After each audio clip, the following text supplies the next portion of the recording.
Sammy was constantly moving, puffing, gasping for breath. These behaviors were beyond my control. He stopped walking entirely. All he did was hop. She did not want to eat. She did not want to drink. Eat something, getting her up to drink a glass of water, getting her up even to go to the bathroom. She just kept saying she was tired. I was so confused. I was wondering if I was dead, if I was crazy, if I was sleeping, if I was dreaming. When Beth Maloney's 12-year-old son Sammy refuses to sleep in his bed, his mother doesn't think much of it. Little does she realize his defiant behavior is just the beginning of a terrifying and rapid mental decline. I had tried every single thing I could do to help him. I had completely lost my child. Next, teenager Jessica Saccone slips into bizarre episodes of near hibernation, sleeping for 10 days straight. Doctors are baffled and her parents are terrified. We don't have an answer for our daughter when she asks us what's the matter with her. My worst fear is that she had something seriously wrong in her head. When illness strikes, we look to doctors to give us answers. But what if they can't? For these unlucky patients, diagnosis is a mystery.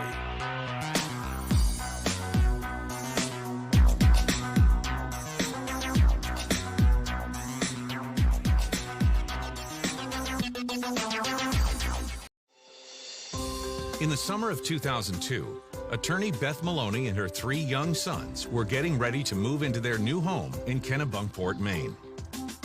The new house was much larger than the home that we had been in. It enabled me to work out of my home and really be there for my children.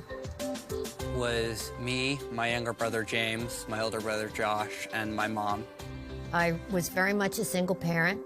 Their dad lived in California.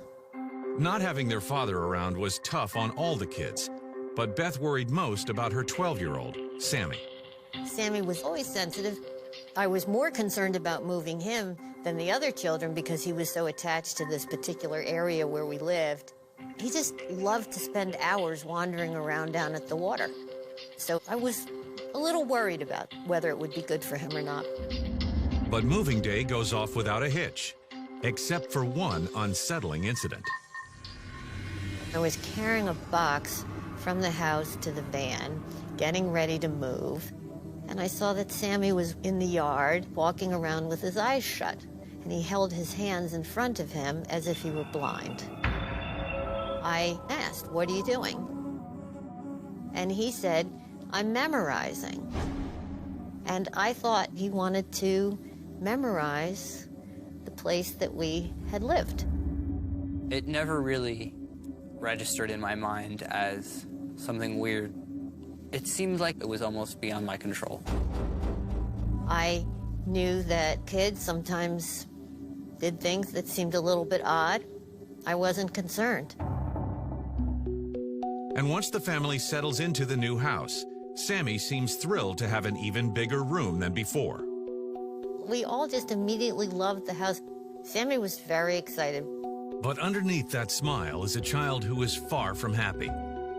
In fact, a few days after moving in, Sammy begins to experience strange fears he's never felt before.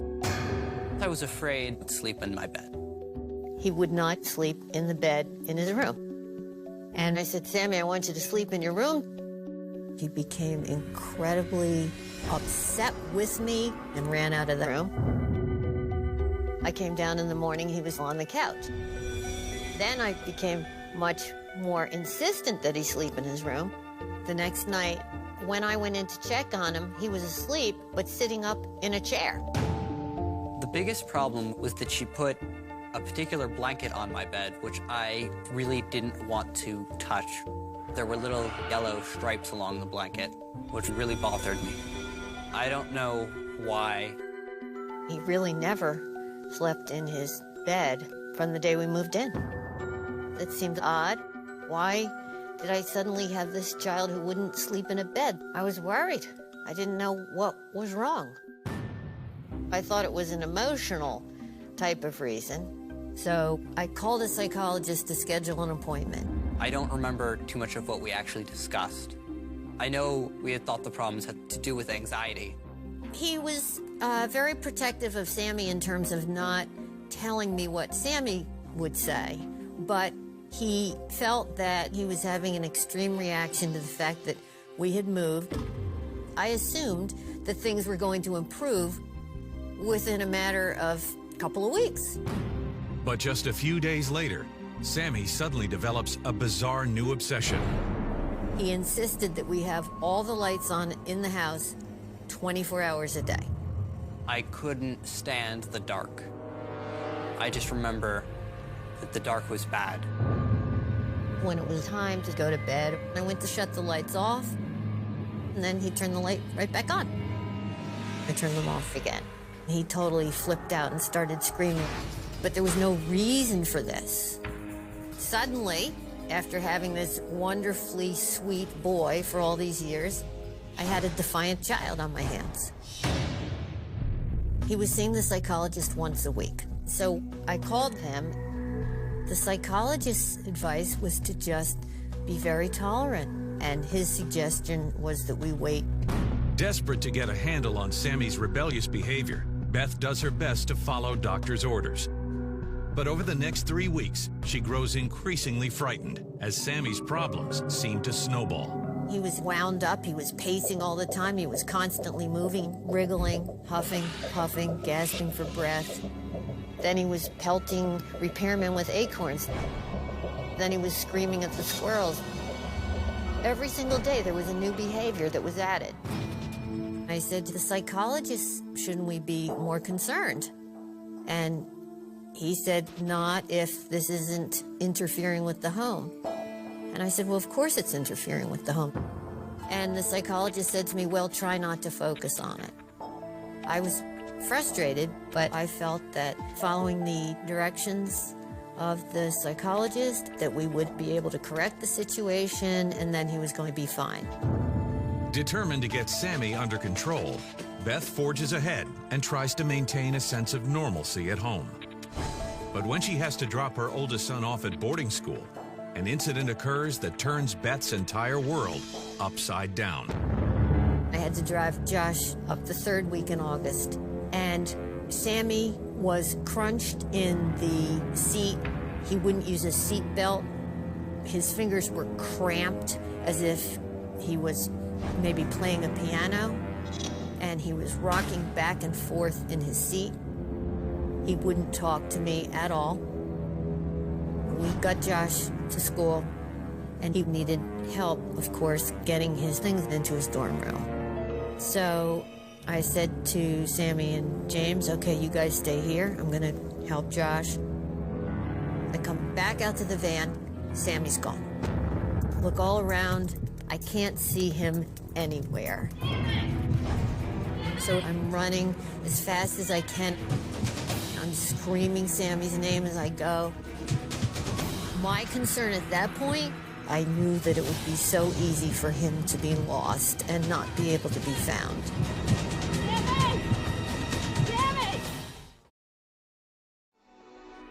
In the fall of 2004, Jessica Ciccone was a high school freshman in suburban New York, on the go and full of energy. I just loved music and playing my trumpet and piano and hanging out with my friends. She tried track at school, she played tennis, she tried different sports here and there to keep herself occupied, but mainly she was interested in music. She had a comfort level and always seemed to be happy and pleasant and not a lot of trouble. Jessica had gone through the usual childhood ailments, but had always been basically healthy. Then, one day in October 2004, Jessica can't stay awake in class. I started feeling really weird, and I was really incredibly tired, and I was falling asleep in class, and I never fall asleep in class, so that was a bad sign. Jessica turns in early that night, figuring all she needs is a good night's sleep. But the next morning, the fatigue is worse. My sister was trying to get me out of bed, and the bus was outside, and she was saying, "What are you doing? Why are you still in bed?" But I was so tired I couldn't get up. So I went downstairs and called my mom, and I was crying, telling her that something was wrong with me. Robin, a nurse, senses that there may be something more here than just a sleepy teenager and decides to take her to the doctor. Her first visit was pretty standard, a regular checkup. Standard blood work, CBC, looking for infections. It would be what anybody else would get going into the doctor's office. Jessica's test results all come back normal. The doctor felt that it was probably a virus and to just watch her for a few days and bring her back in if she wasn't getting any better. For the next few days, the Sacconis watch and wait for Jessica to rally. But she doesn't. Jessie was very lethargic. She didn't want to get off the couch. She was not answering in full sentences. She wasn't running a fever, though, which I thought was unusual. She did not want to eat. She did not want to drink. She just wanted to kind of roll up in a ball and stay there. What was concerning us was that we were having a very hard time just getting her up to eat something, getting her up to drink a glass of water, getting her up even to go to the bathroom. She just kept saying she was tired. I was so confused. I was wondering if I was dead, if I was crazy, if I was sleeping, if I was dreaming. I had no idea what was going on. Jessica continues to sleep around the clock, and Robin soon realizes that dehydration is a very real possibility. She starts waking Jessica up every few hours to force her to drink. I would keep her sitting up at the kitchen table for 10, 15 minutes, and I would stand guard. I wouldn't let her, lay down anywhere until she finished drinking something. On the 7th day of Jessica's slumber, Robin takes her back to the doctor. Trying to get Jessica to the physician was a bit of an effort. We had to kind of pull her out of bed and help her get dressed. It wasn't like she was being cooperative with us. She slept all the way there in the car, and she slept on me in the chair in the doctor's office. The doctor reiterates that it is most likely a virus, but decides to run some tests just to be sure. The doctor took some more blood work from her, looking for certain kinds of viruses, Epstein-Barr, mononucleosis, Lyme disease, any number of different things that might cause some general malaise and tired feelings. All of those tests also came back negative. The doctor urges Robin to be patient and just let whatever it is run its course. Then, over the next 24 hours, Jessica does seem to come around. Maybe by day 8, she did seem to lighten up a little bit, and then all of a sudden it was over and she was fine. And when I felt better, I felt completely better, and it was gone. After 10 days of virtual hibernation, the episode is over, just as mysteriously as it came on. And I said, what was going on? And she just kind of said, I don't know, I was tired. I was just sleeping. I was just greatly relieved that she was feeling fine and back to normal. For the next 6 months, it is business as usual at the Sacconi home. The sleeping episode is a distant memory. But one evening in April, that all changes. Her second episode came about suddenly. She had come home from a party one night, said she was feeling a little tired, and went to bed. I really didn't think there was anything wrong with that. The next morning, however, she didn't wake up. Jessica sleeps 2 days straight. Again, she is unresponsive to her family and must be compelled to drink. And Jessica has a new symptom as well. When she's forced awake, a Herculean task, she seems to take on a childlike speech pattern. Jessica would repeat things that she would ask for. Usually it involved food or water. She would say, I want an apple, apple, apple. That's not normal. Jessica also seems to be abnormally sensitive to sounds. She was laying on the couch sleeping. I was playing with her hair a little bit. And she started saying, ow, ouch. And she says, the ticking of your watch is hurting my ear.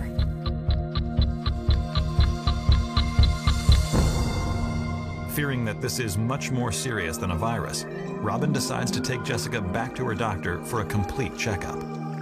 The doctors ran a second series of blood tests, and the results came back normal again. The doctor is stumped and suggests that Jessica be seen by a pediatric neurologist. The medical doctor felt that there was a possibility that she was having something neurological going on, that she was sleeping for a reason that maybe they could evaluate better than she could. But at the exam, the almost comatose Jessica is barely able to follow the doctor's instructions. It was really annoying to me because I just wanted to sleep and he was making me walk around and I just wanted to sleep. Although Jessica is clearly having severe difficulty staying awake, the neurological exam itself is completely normal. The neurologist suggests that Jessica's problem may be psychological. Having no answers just became increasingly frustrating. We didn't know who to turn to, and we felt like we were running out of options. Over the last 2 months, Beth Maloney's 12-year-old son, Sammy, has undergone a frightening transformation. His behavior is becoming more and more bizarre. And while his psychologist believes it's a severe reaction to stress, his mother isn't so sure. On a family trip, her troubled son has suddenly run away. Hey! I started looking behind houses and I spotted a motion. And I could see that it was Sammy in a parking lot doing what looked to me like toy soldier movements. In town, my mom found me. I don't really know how. I jumped out of the car and grabbed him. I tried to run away. He started kicking, he was thrashing, he was screaming. Finally, I did manage to actually pull him into the van. I have no idea how long I was out there before my mom found me. It was just something that in my mind I had to do. I'm not quite sure why I felt compelled. Desperate for answers, Beth puts in an emergency call to the psychologist, who begins to wonder if Sammy needs specialized help and suggests that he see a psychiatrist. When we went to the psychiatrist's office, Sammy was snorting, huffing, puffing, rubbing his feet, holding his ears, screaming at people to leave me alone. These behaviors were almost beyond my control in a way. I can't really describe it. The psychiatrist told me that Sammy had obsessive-compulsive disorder. Obsessive-compulsive disorder, or OCD, is a psychiatric condition in which patients experience irrational thoughts and fears that lead to repetitive and compulsive behaviors. The psychiatrist prescribed an SSRI, that's a selective serotonin reuptake inhibitor. And the theory was that it would cause the chemical processes in Sammy's brain to slow down, and as a result, the compulsions would fade. And I thought, finally, we're in good hands and we're going to get to the bottom of this. But when school begins a few weeks later, Sammy doesn't seem to be improving, and Beth is worried about how he'll cope. The medicine didn't seem to help him, but the psychologist told me that was the best thing to do. So I advised the school that Sammy was under the care of a psychologist and a psychiatrist and had been diagnosed with obsessive-compulsive disorder. On a cool fall morning, Beth drops Sammy off for his first day of school. She has no clue that the worst is yet to come. Any electrical outlet on a wall would just have projections coming out of it in my mind that I had to step over. They were more like lasers coming out of walls from those movies where someone's trying to steal a diamond or something like that. If anyone interrupted him, he would have to go back to the beginning and start again.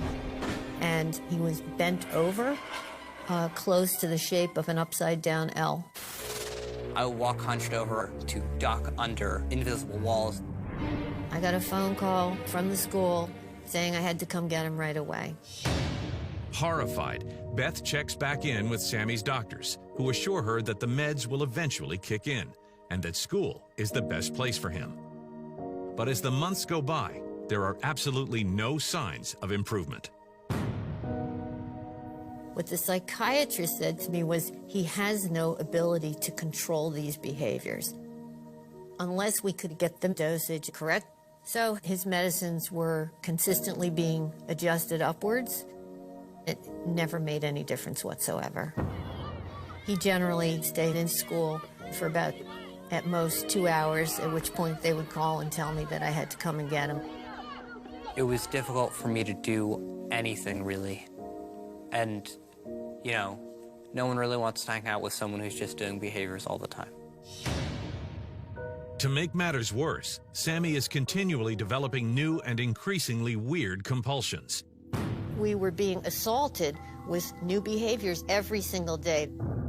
He would only eat at the table if his eyes were shut. He wouldn't touch anything at all. He wouldn't even touch forks, knives, spoons, door handles, faucets. He also stopped showering, stopped changing his clothes, stopped combing his hair. In December, I decided there was no point in continuing to try to get him to school. I was saying to the psychologist, I think we need to be more concerned. And the psychologist felt that we would be able to manage this. As the winter drags on, Beth does her best to care for Sammy. She even tries to homeschool him, but most of the time, his obsessions make that just about impossible. It didn't feel like it was my fault that I had to do these behaviors, but I felt really, really bad about all the problems I was causing. I was just heartbroken for him. In order to really survive on a day-to-day basis, I had to really just disconnect myself from my emotions. It was becoming so dysfunctional and horrible in our home. Beth is at her wit's end when Sammy takes a terrifying turn for the worse. I can remember in the spring, sitting at the table, Sammy was sitting there going. Then he started with repetitive phrases. He said, nothing is nothing is nothing is nothing is nothing. Nothing is nothing. Then sometimes he would put those nothing is nothing is nothing. Nothing is nothing. And he'd be looking at us like this, like through slits of his eyes. At this point, I was insisting to the psychiatrist that it couldn't be only OCD. So then the psychiatrist said that perhaps what we're looking at is Tourette's. Tourette's syndrome is a neurological disorder characterized by involuntary physical and verbal tics. The disease, which is lifelong once it sets in, first strikes patients in childhood or adolescence. And he said that we would have to add a different medication. I went online, I reviewed all the behaviors that the literature said were consistent with a diagnosis of Tourette's, and it seemed that Sammy was, in fact, doing pretty much everything that they described. But as spring turns into summer, Sammy's disturbing behaviors take over his life completely. He wouldn't hold a conversation. He wouldn't sleep. He wouldn't eat. He stopped walking entirely. All he did was hop. He had complex motor tics where he would hold his ears and grunt and jump and gasp for breath all at the same time. It was the most horrible thing that I could imagine. I'd completely lost my child. Despite her mounting anguish, Beth continues trying to communicate with Sammy. But nothing could have prepared her for the wrenching moment that finally brings everything to a head. Sammy came downstairs. He wouldn't talk to me. He just handed me this note that I unfolded. And I was absolutely scared to death by what it said. For 6 months, high school freshman Jessica Saccone has experienced bizarre episodes where she sleeps 10 days straight and must be forced to eat and drink. But when all of Jessica's neurological exams return normal, her neurologist concludes that the root of her episodes must be psychological. My husband and I did not really believe that that was the problem, but not wanting to put our heads in the sand, we felt that we should go down that avenue. And we did find a therapist that was willing to take a teenager to have her evaluated. The Saccones make 2 more appointments for Jessica, one with a psychotherapist, the other for an EEG. But no sooner have these been made Then Jessica once again emerges from her most recent 10-day stupor. The next morning, she woke up, and again, a dramatic change, completely normal, full of energy. A person we hadn't seen for, again, 10 days was there again. It's unsettling to see such a dramatic change in your child. A day later, Robin takes Jessica in for the EEG, or electroencephalogram. The test measures electrical brain activity. I would have preferred this EEG having been done a few days ago while she was sleeping, but we couldn't do it then. And, as Robin suspects, the EEG comes back perfectly normal. The therapy session is soon after, and, though skeptical, the Sacconis hope that maybe they will find some answers there. The visit with the therapist was just talking. She was trying to see if there was depression, and I knew I wasn't depressed. I'm a very happy person, so I didn't think that was a possibility. The therapist didn't see anything wrong with her. Of course, at this time, Jessica is perfectly healthy. She only knew what I was telling her of the past 2 episodes. It was like when you have a car that has a knock, and you take it into your mechanic, and it stops having the knock, and you're explaining to them what the problem is, and they're telling you, lady, I can't fix it because I don't know what you're talking about. I can't find it. But a month later, Jessica comes home from school complaining of feeling fuzzy again. Robin and John brace themselves for the worst. When Jessica doesn't awaken for 2 days, Robin schedules an emergency appointment with the therapist. John and I get her to the therapist's office, and I'm kind of going, this is what I'm talking about. This is what I've been saying all along. And she looks at her, and she looks at us, and she said, oh my God, now I understand what you were saying. The therapist suggests admitting Jessica to a psychiatric unit for observation, but Robin and John refuse. Being a nurse, I really didn't feel comfortable with leaving my 13-year-old daughter in a psychiatric unit. I didn't want to have her anywhere that I could not be at least staying with her and watching her. Having no other options at the moment, we did agree to put her on antidepressants. After a few months of being on these medications, she continued to have episodes, and she did not find any relief. So after 6 months, the therapist terminated her treatment, saying that she didn't feel there was anything wrong with her and she didn't need any therapy at this time. But the bizarre episodes continue to wreak havoc on Jessica's life. After missing weeks of school, she's forced to hire a tutor just to keep up. I was getting behind in school. I would be explaining to more and more people that I don't know what's going on, but I've been sleeping for 10 days, and I feel weird when it happens, and I am not functioning, and that's all I can tell them. But when Jessica is not in the midst of an episode, she's perfectly fine. It is during one of these normal periods that Jessica plans to go on a bus trip to Canada with her summer camp. But near the end of the ride, it begins to happen all over again. I was feeling fuzzy and zoned out, and I called my mom on the bus, and I was just crying, telling her that I'm getting sick again.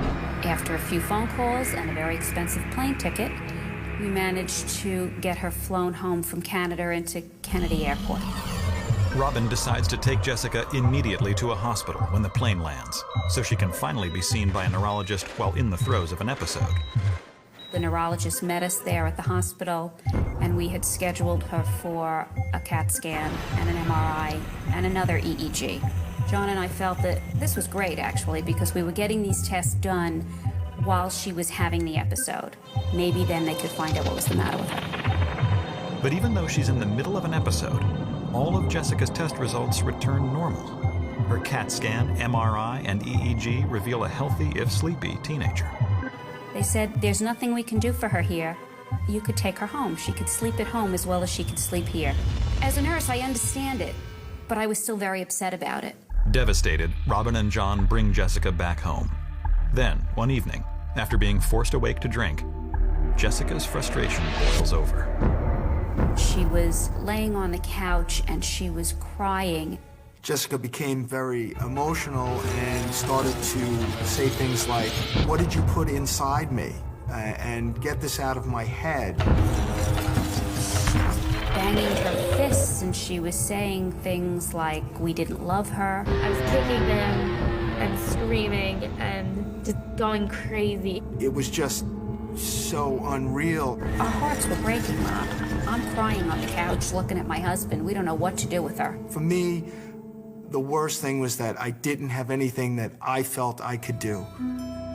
Jessica's mysterious episodes are taking a toll on the family, with no credible diagnosis in sight. We don't have an answer for our daughter when she asks us what's the matter with her. She's thinking at times that she's crazy. I always thought that it would just not happen again. I was hoping that it wouldn't happen again. Actually, by then I knew that it would probably happen again. The fear is that this is something that could be progressive. It could be, just threatening to everything in her life. You just wanted to cry. We had no idea of what was wrong with her. Over the last year, Beth Maloney has watched her son Sammy transform into someone she doesn't recognize. Despite medications and therapy for OCD and Tourette's, grotesque compulsions rule his life. And Beth isn't sure how much more she can take. Sammy came downstairs. He wouldn't talk to me. He just handed me this note that I unfolded, and he had written the word help in all capital letters. I didn't think anyone would be able to help me, but I wrote help anyway. It was the only thing I could do. I called my mother. I was sobbing. I said, I'm going to have to find him a placement where he can live because I cannot help him. We hung up the phone. Within 2 minutes, the phone rang again. My mom said, you need to talk to this woman who works with me. I think she can help you. As a result of that conversation, I took Sammy to see Dr. Catherine Nicolaitis in New Jersey. I saw Sammy in August of 2003. I got a complete history from Beth. His symptoms were at a crisis level. Most significantly, Dr. Nicolaitis is intrigued by one clear fact of his case. Sammy hasn't responded to any of the medications he's been taking. She tried to give him a physical exam, but he really wasn't able to tolerate much touching. I had some thoughts in terms of a diagnosis. We needed to do some blood work. They probably ran 10 different tests. I was scared to death. I believed in my heart that we were going to find the answer. The results of the blood work came back in 24 hours. He was producing antibodies to a specific bacteria, Streptococcus. And once we had the elevated blood results, that confirmed for us the diagnosis of PANDAS. PANDAS, or Pediatric Autoimmune Neuropsychiatric Disorder associated with strep, is a rare autoimmune disorder in which antibodies attack the brain. In a healthy child, when Streptococcus bacteria infect the body, the immune system produces antibodies that target and destroy the strep. But in children like Sammy, for some unknown reason, the antibodies brutally assault the brain, causing OCD and Tourette's-like symptoms. We don't know why the antibodies do this. The antibodies think that it's attacking the strep, but it's actually attacking neurons in the brain, which are responsible for motor movement. The manifestations are tic-like manifestations and obsessive-compulsive symptoms. Sammy never had a sore throat. Some people are asymptomatic for strep. Amazingly, the irrational fears, the unnatural behaviors, and even the outlandish visions were all the direct result of one simple thing: strep antibodies wreaking havoc on his brain. And it's now clear why the medicine he was taking had no effect. Serotonin reuptake inhibitors are used to treat obsessive-compulsive symptoms, not strep. Any impact they might have had was counteracted by the strep antibodies that were continually bombarding his brain.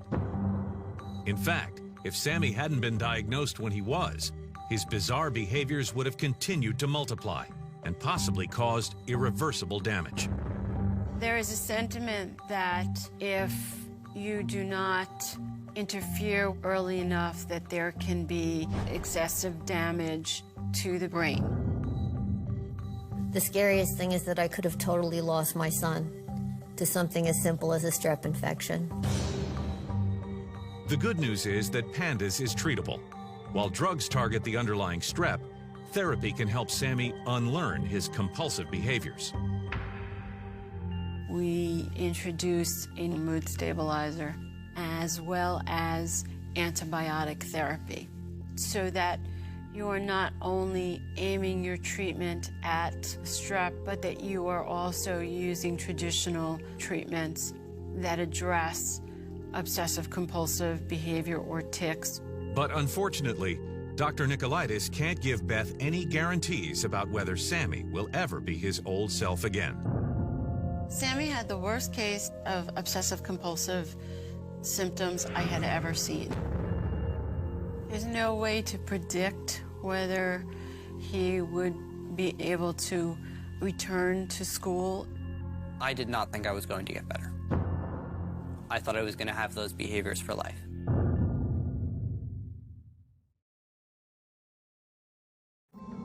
For the past year and a half, Jessica Saccone has been experiencing bizarre episodes where she sleeps continuously for 10 straight days. But her doctor and other specialists remain baffled as to what might be causing them. After a year and a half of still no answers to what's wrong with Jessica, John and I we're beside ourselves. We don't know what to do for her. Then in early January 2006, a few family members and friends call Robin after a medical TV special airs. I started getting phone calls that said, you know, I just saw this show and it sounds a lot like what your daughter has. I was able to pull up the transcript online and read what it was about, and it sounded a lot like what Jessica had. From a support group website, Robin gets the name of Dr. Orrin Davinsky, a neurologist at NYU. In many cases, I am kind of the last stop on the diagnostic train line. Many people have been to a lot of doctors before they've seen me. Robin makes an appointment with Dr. Davinsky, knowing that he may be Jessica's last hope. The first time I saw Jessica, she looked like a typical 15-year-old girl at that time. She was bright, she was alert, she was responsive, and I think she was frustrated by the lack of understanding and the lack of an answer. Robin begins to describe to Dr. Davinsky what their lives have been like for the last year. He understood what I was talking about. He couldn't diagnose it from just what I was telling him, but that the symptoms sounded like something he knew about.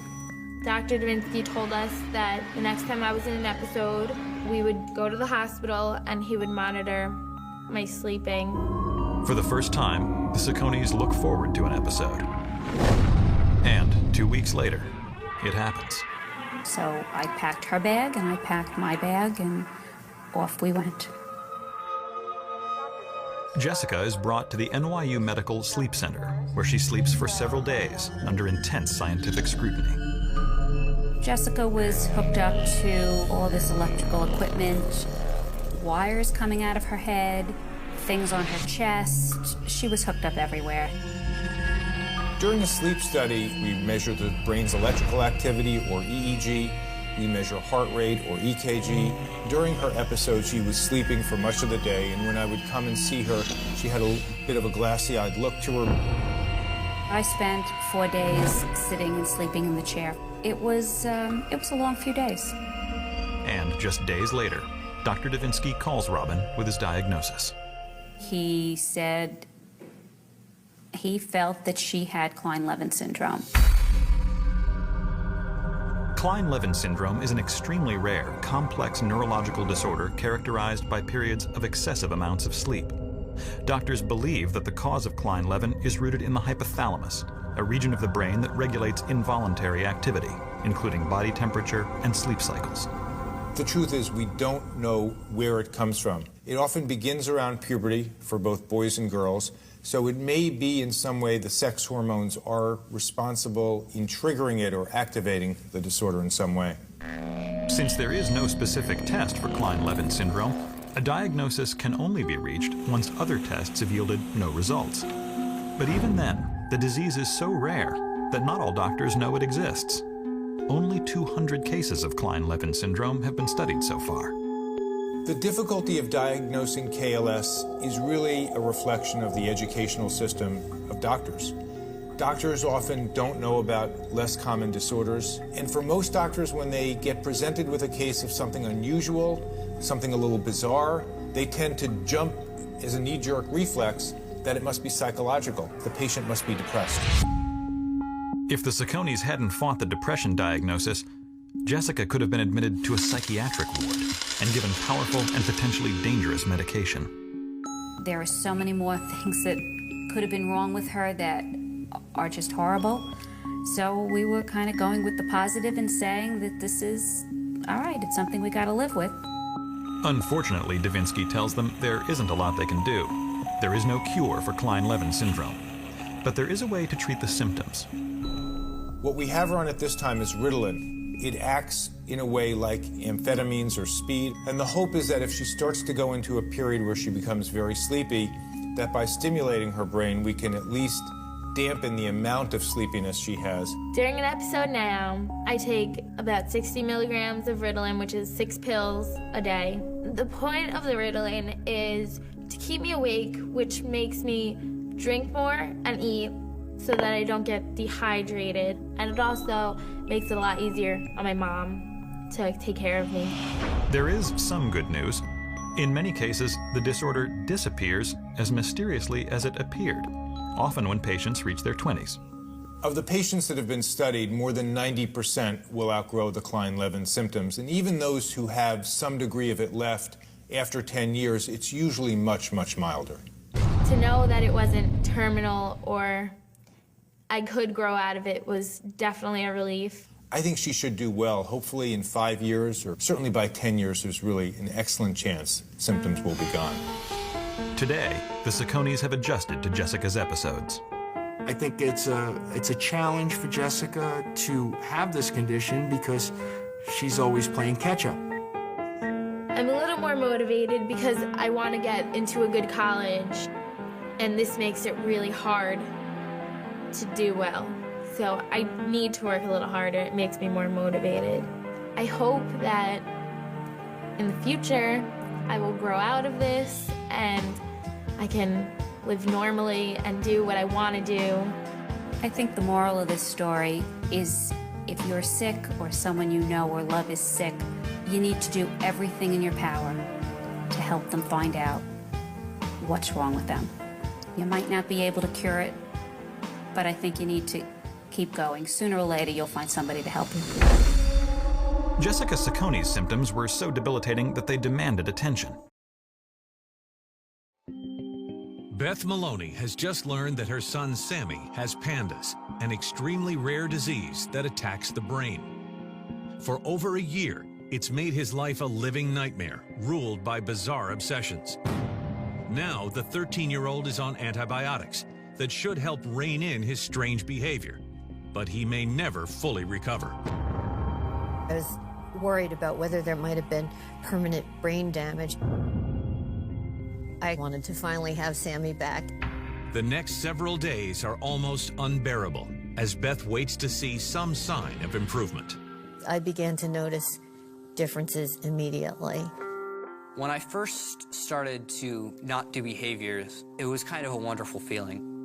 At the time, and as aggressively as we treated Sammy, we were able to halt this process so that there was not significant damage. Gradually, over the winter, Sammy's behaviors disappear altogether, and eventually, he no longer needs treatment. He spent the next 6 months making up all of the 6th and 7th grade curriculum so that he returned to 8th grade with his classmates right on time. I don't really feel any sort of OCD or Tourette's type behaviors or compulsions anymore. While Sammy is thrilled to be back to his old self, he must now face an undeniable truth. He will always be susceptible to the condition. If he were to begin to experience behaviors, he would know these are his symptoms of a strep infection. He needs to go on antibiotics for a couple of weeks, in the same way that another person would go on for a sore throat. Beth is grateful that Sammy survived the ordeal unscathed, and Now she can't help but wonder why his psychologist and psychiatrist failed to recognize the seemingly obvious clues to her son's condition. How could it never cross their mind that the root cause of his disorder could be an infection? PANDAS is controversial because PANDAS has only been recognized in the last 20 years or so. I think there may be undiagnosed cases because traditionally we look for strep by a throat infection, not by a presentation of symptoms of OCD and tics.